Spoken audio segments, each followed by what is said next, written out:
اللہ علیہ نے فرمایا جب اللہ کسی کا پردہ پھاڑتا ہے پھر مخلوق اس کی رسوائی کو چھپا نہیں سکتے، گھر بیٹھے رسوا ہوتا ہے۔ ایک ہمارے تولا نے فرمایا علی گڑھ میں ایک شخص تھا، بہت معزز تھا، رئیس تھا، مالدار تھا، بہت معزز خاندان کا تھا، بڑی عزت تھی۔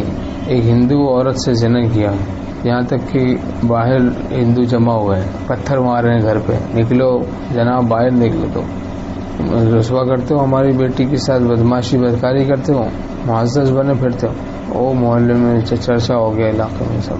3 سال تک حضرت والا نے فرمایا گھر سے نہیں نکلے، 3 سال تک گھر سے نکلے ہی نہیں، اتنی ذلت ہوئی۔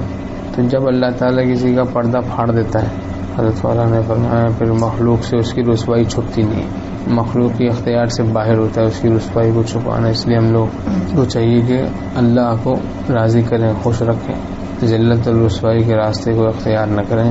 گناہ کا راستہ، ذلت اور رسوائی کا راستہ اختیار کرنا ہے۔ حضرت تھانوی رحمۃ اللہ علیہ نے فرمایا میرا ذوق تو یہ ہے کہ جو خود چاہے گا جہنم میں جانا وہی جائے گا۔ اللہ تعالیٰ تو ارحم الراحمین ہے۔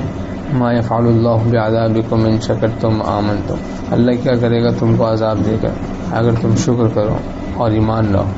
تو ایمان لائیں اور شکر کریں، تقوی سے رہیں۔ فاتقوا اللہ لعلکم تشکرون، بس تقوی اختیار کرو تاکہ تم شکر گزار بندے بن جاؤ۔